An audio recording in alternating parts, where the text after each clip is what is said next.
ವೀಕ್ಷಕರೇ, ಅಶ್ವವೇಗ ನ್ಯೂಸ್ಗೆ ಸ್ವಾಗತ. ನಾನು ತೇಜಸ್ವಿ. ಮೊದಲಿಗೆ ಸಮಸ್ತ ನಾಡಿನ ಜನತೆಗೆ ವೈಕುಂಠ ಏಕಾದಶಿಯ ಶುಭಾಶಯಗಳು. ನಾನಿವತ್ತು ಮಲ್ಲೇಶ್ವರಂನಲ್ಲಿ ಇರುವಂತಹ ಯತಿರಾಜ ಮಠದಲ್ಲಿ ಇದ್ದೇನೆ. ಇಲ್ಲಿ ಈಗಾಗಲೇ ಸಾಕಷ್ಟು ಭಕ್ತಾದಿಗಳು ಬಂದು ಯತಿರಾಜ ಮಠದಲ್ಲಿ ನಾರಾಯಣನ ದರ್ಶನವನ್ನ ಪಡಿತಾ ಇದ್ದಾರೆ. ಇನ್ನು ಏಕಾದಶಿಯ ವಿಶೇಷತೆ ಏನು ಅಂದ್ರೆ, ತಿಂಗಳಲ್ಲಿ 2 ದಿನ ಏಕಾದಶಿ ಬರುತ್ತೆ, ವರ್ಷದಲ್ಲಿ 24 ದಿನಗಳ ಕಾಲ ಏಕಾದಶಿ ಬರುತ್ತೆ. ಈ 24 ದಿನಗಳಲ್ಲಿ ಬರುವ 11ನೇ ದಿವಸನೇ ಆಚರಿಸುವ ಏಕಾದಶಿ ದಿನವೇ ವೈಕುಂಠ ಏಕಾದಶಿ. ಈ ಏಕಾದಶಿಯ ವಿಶೇಷತೆ ಬಗ್ಗೆ ಇಲ್ಲಿನ ಭಕ್ತಾದಿಗಳು ಏನ್ ಹೇಳ್ತಾರೆ, ಬನ್ನಿ ಕೇಳ್ಕೊ ಬರೋಣ. ನಮಸ್ತೆ ಸರ್. ನಮಸ್ತೆ. ನಮ್ಮ ಹೆಸರು ಕಸ್ತೂರಿ ರಂಗನ್ ಅಂತ. ಏಕಾದಶಿ ಬಗ್ಗೆ ತಾವೇನ್ ಹೇಳ್ತೀರಾ, ಏನ್ ಅನಿಸ್ತಿದೆ? ಇದು ತುಂಬಾ ಚೆನ್ನಾಗಿದೆ, ನಡೀತಿದೆ. ಈ ವೈಕುಂಠ ಏಕಾದಶಿ ಬಗ್ಗೆ ಹೇಳೋದಾದ್ರೆ, ಅದು ಏನು ಅಂದ್ರೆ ಧನುರ್ಮಾಸ ಅಂತ ಹೇಳ್ತಾರಲ್ಲ, ಅದರಲ್ಲಿ ಶುಕ್ಲ ಪಕ್ಷದಲ್ಲಿ ಬರುವಂತ ಏಕಾದಶಿ ಇದು. ಈ ಏಕಾದಶಿ ಮಹತ್ವ ಏನು ಅಂದ್ರೆ, ಇವತ್ತಿನ ದಿವಸ ಮಹಾವಿಷ್ಣು ಮುರಾಸುರ ಅನ್ನೋ ಒಂದು ಮಹಾಸುರನನ್ನ ಕೊಂದಂತ ದಿನ.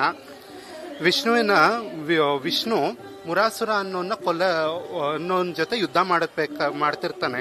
ಅವಾಗ ಏನಾಗುತ್ತೆ ಅಂದ್ರೆ, ಭಗವಂತ ಒಂದು ಲೀಲೆನ ಮಾಡ್ತಾನೆ.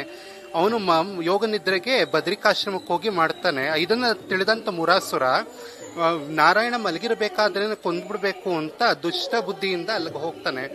ಅವಾಗ ಏನಾಗುತ್ತೆ ಅಂದ್ರೆ, ಭಗವಂತನ ದೇಹದಿಂದ ಒಂದು ಯೋಗ ಮಾಯೆ ಅಂತ ಶಕ್ತಿ ಹುಟ್ಟಿ ಅವಳ ಕನ್ಯಾ ರೂಪವನ್ನ ಧಾರಣೆ ಮಾಡಿ ಆ ಮುರಾಸುರನ್ನ ಸಂಹಾರ ಮಾಡ್ತಾಳೆ.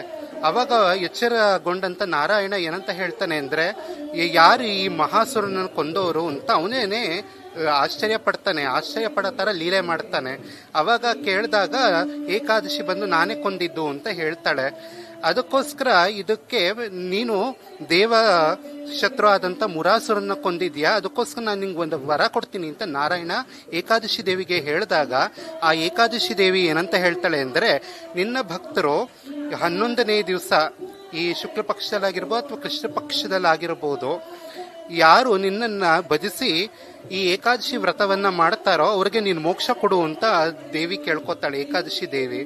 ಅದಕ್ಕೋಸ್ಕರನೇ ಇವತ್ತು ಏಕಾದಶಿ ಪ್ರಾದುರ್ಭಾವವಾದಂತ ದಿವಸ. ಅದಕ್ಕೋಸ್ಕರ ಎಲ್ಲರೂ ಈ ವೈಕುಂಠ